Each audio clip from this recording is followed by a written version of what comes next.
ओम नमः शिवाय। मैं हूं ज्योतिष पंडित दीपक दुबे और उपस्थित हूं आपके साथ नए वर्ष का राशिफल लेकर। सबसे पहले ढेर सारी शुभकामना आप सभी को नए वर्ष की।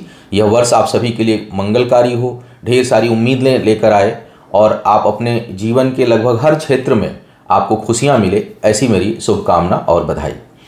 अब बात करूंगा मैं आज कि क्या जो है वो आपके लिए नए वर्ष में सितारे कह रहे हैं। एक एक करके हर राशियों की बात करेंगे, लेकिन सबसे पहले जो नए दर्शक हैं उनको मैं बता दूं कि जो यह राशिफल मैं बताने जा रहा हूं यह लग्न राशि पर आधारित है। इसके लिए चंद्र राशि, नामाक्षर, सूर्य राशि इत्यादि को आधार ना माने, बल्कि अपने लग्न राशि को आधार माने।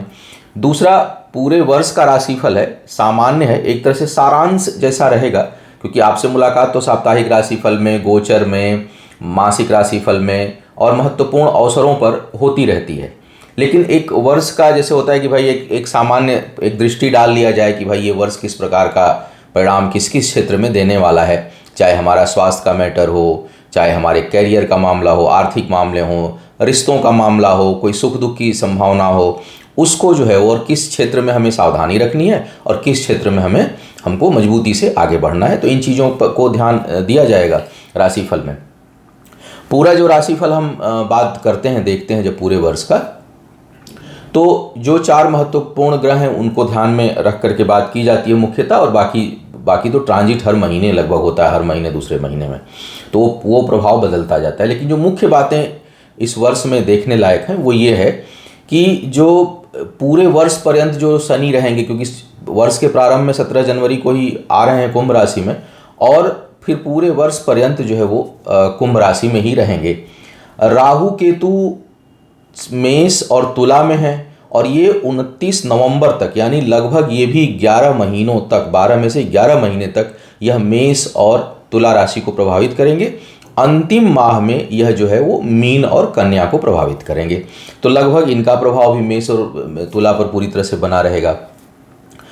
बृहस्पति देव जो हैं वो पहले क्वार्टर में अप्रैल तक पहले जो 4 महीने हैं शुरुआत के, लगभग 22 अप्रैल तक मीन राशि में है, स्वराशि में, और उसके बाद पूरे वर्ष पर्यंत तक जो बाकी के 8 महीने हैं उसमें वह मेष राशि में गोचर करेंगे।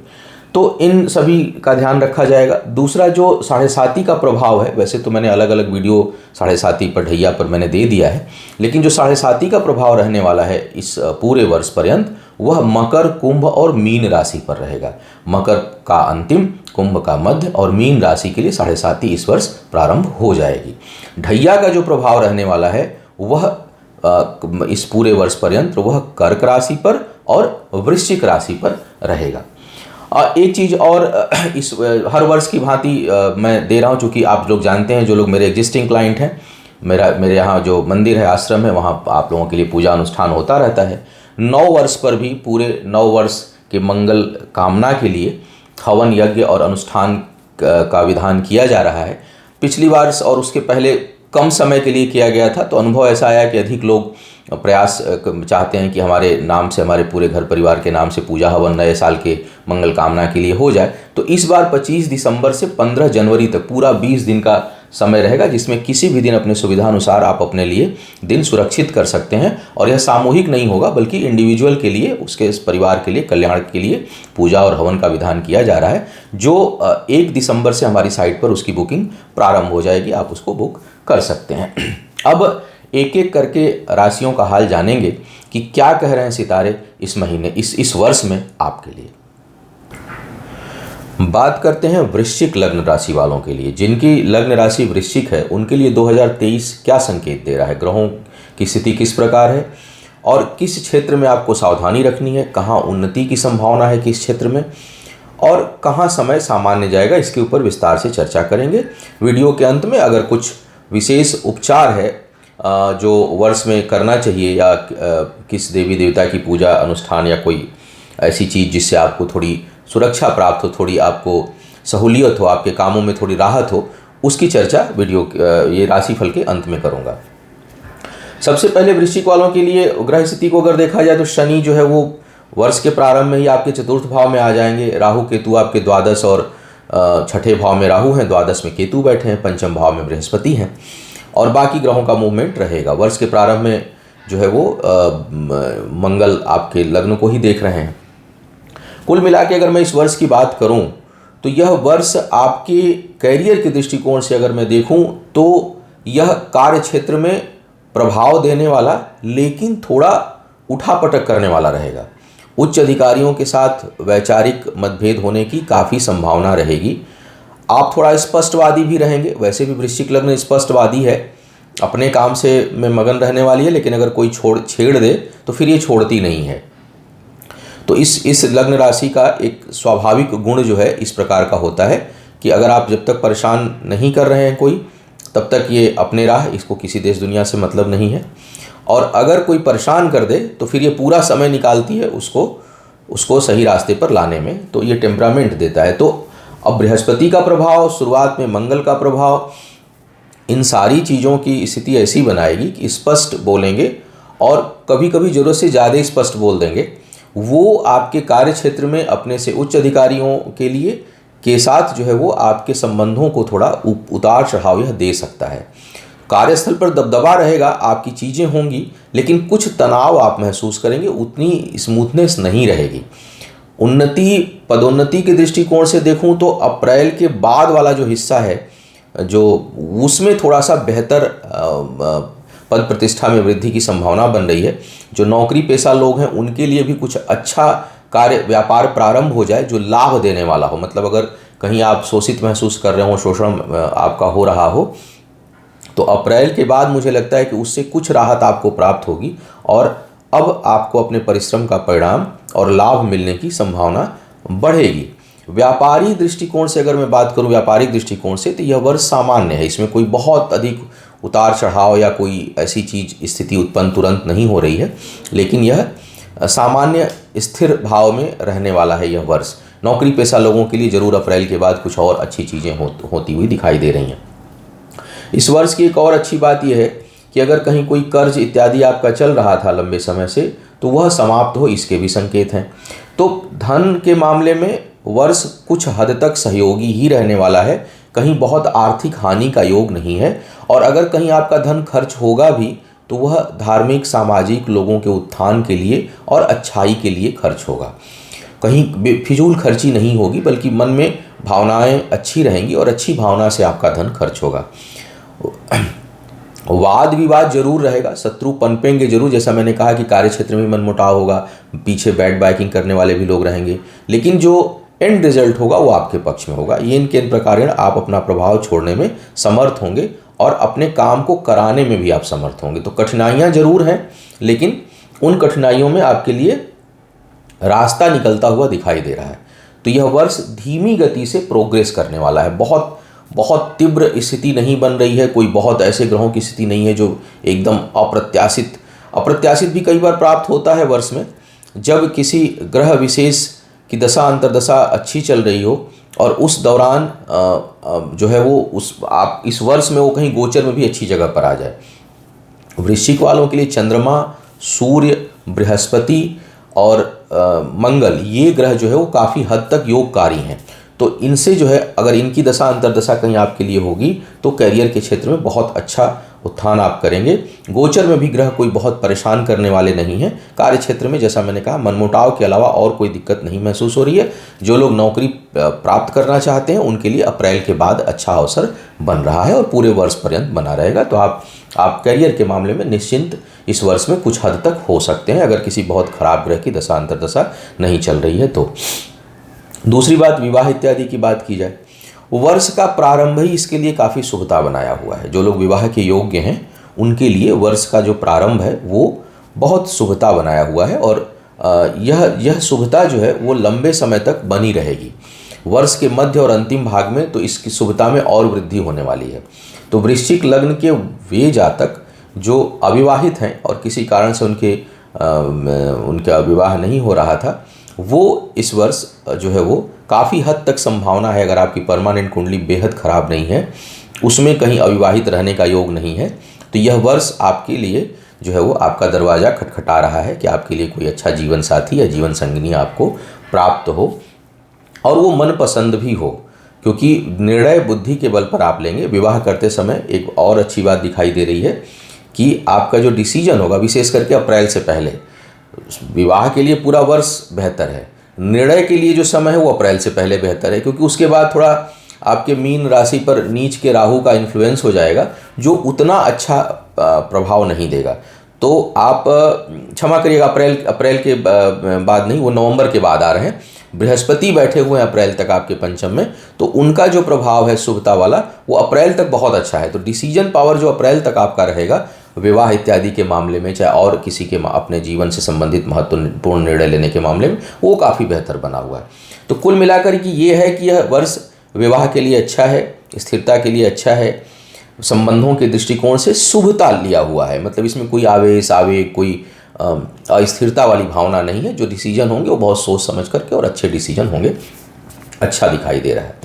अब बात कर लिया जाए आपके स्वास्थ्य से संबंधित चीज़ों को लेकर के। तो स्वास्थ्य के मामले में यह वर्ष कोई बहुत नकारात्मक नहीं है। छोटी मोटी समस्या पेट से संबंधित हो सकती है, राहु के निचले हिस्से में होने के कारण, और कुछ समय बाद फिर गुरु राहु दोनों का कॉम्बिनेशन हो जाएगा, तो पेट से संबंधित समस्याएं कुछ लोगों को परेशान कर सकती हैं। दूसरी जो स्थिति है वो बीमारी का तो नहीं है, लेकिन चोट चपेट का है, क्योंकि जब शनि की दृष्टि आपके लग्न पर जाएगी और उनकी दृष्टि जब मेष राशि में आपके, मतलब में आपके दोनों जो है वो राशियों को देखेगी, लग्न राशि वृश्चिक को भी देखेगी, छठे भाव में आपके मेष राशि को भी देखेगी, और मंगल कहीं उस दौरान जब सिंह पर या मेष पर तो संभवतः नहीं आएंगे, लेकिन जब सिंह पर हों या वृश्चिक पर हों तो सावधानी थोड़ा अधिक रखिएगा, क्योंकि उस समय शनि जो है वो थोड़ा तोड़फोड़ कर सकते हैं।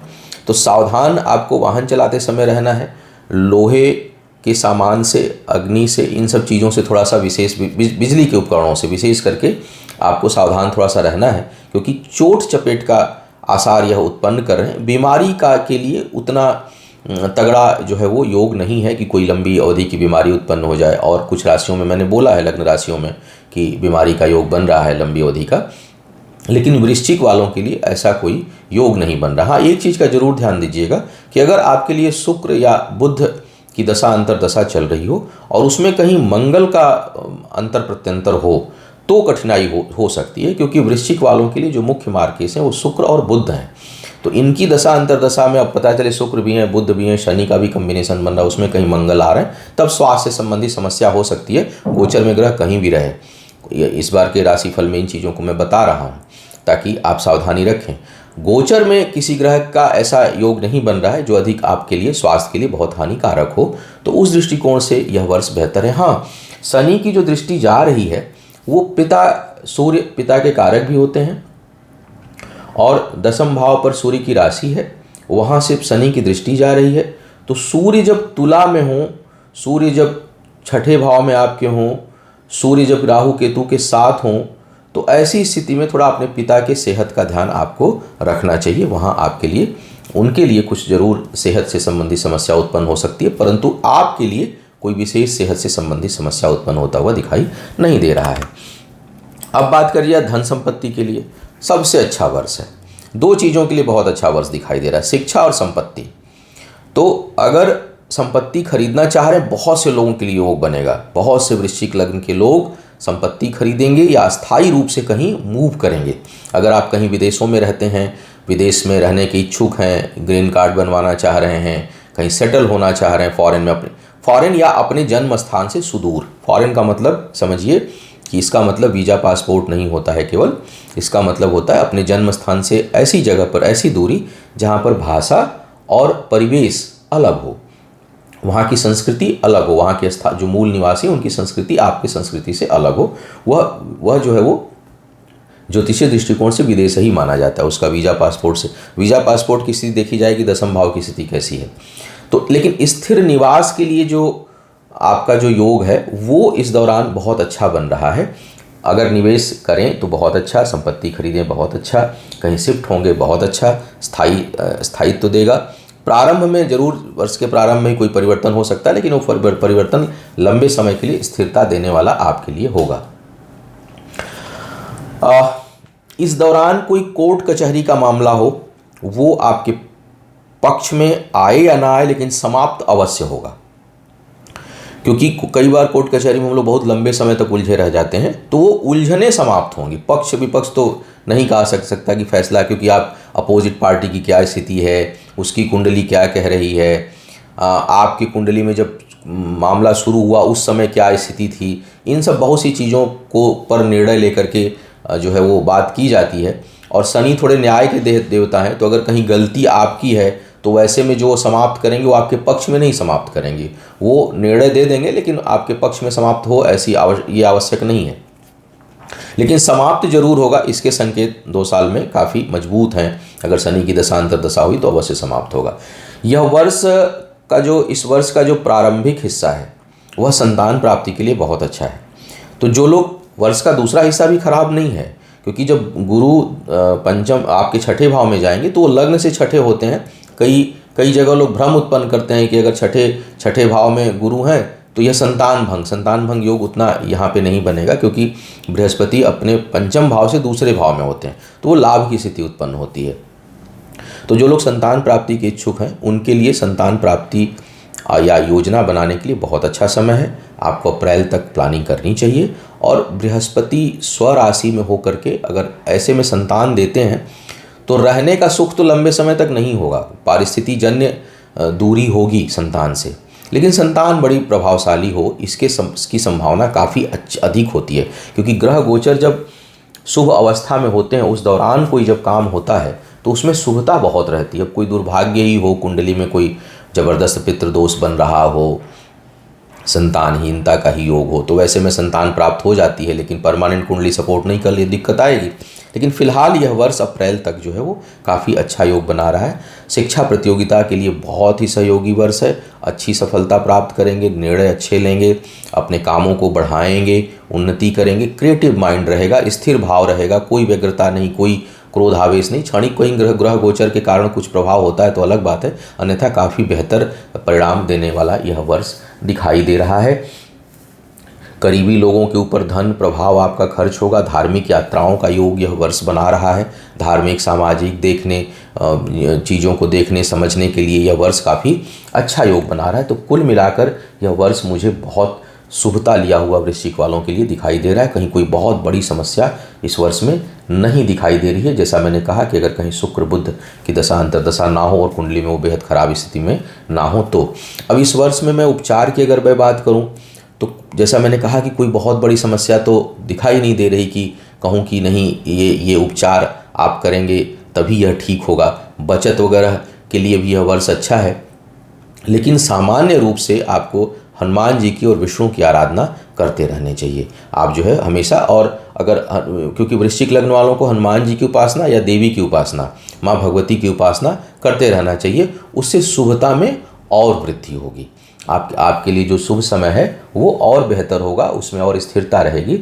तो आप जो है वो भगवान विष्णु, हनुमान जी या माँ भगवती, इनमें से जिधर भी आपका रुझान हो, स्वाभाविक रुझान हो, उनकी आराधना इस वर्ष को आप करें। इस वर्ष में आपके लिए वह बेहतर समय होगा। पिता का जरूर ध्यान रखिएगा, पिता के सेहत का, और अगर उनकी कुंडली में भी कहीं कोई ग्रह गोचर खराब हो तो उनके लिए थोड़ा सा जरूर उनके कुंडली के हिसाब से पूजा अनुष्ठान प्रारंभ में करना ठीक रहेगा, जब शनि का गोचर आपके चतुर्थ भाव में हो रहा है तो यह था इस वर्ष का सारांश, एक सारांश स्वरूप लेखा जोखा इस वर्ष के लिए, आपके लिए, कि किस प्रकार के ग्रह जो है वो संभावित परिणाम देने की ओर संकेत कर रहे हैं। आप अपने कर्मों से, अपने व्यवहार से, अपने विचार से और ईश्वर की कृपा से इस वर्ष को और बेहतर बनाएं, ऐसी मेरी शुभकामना है।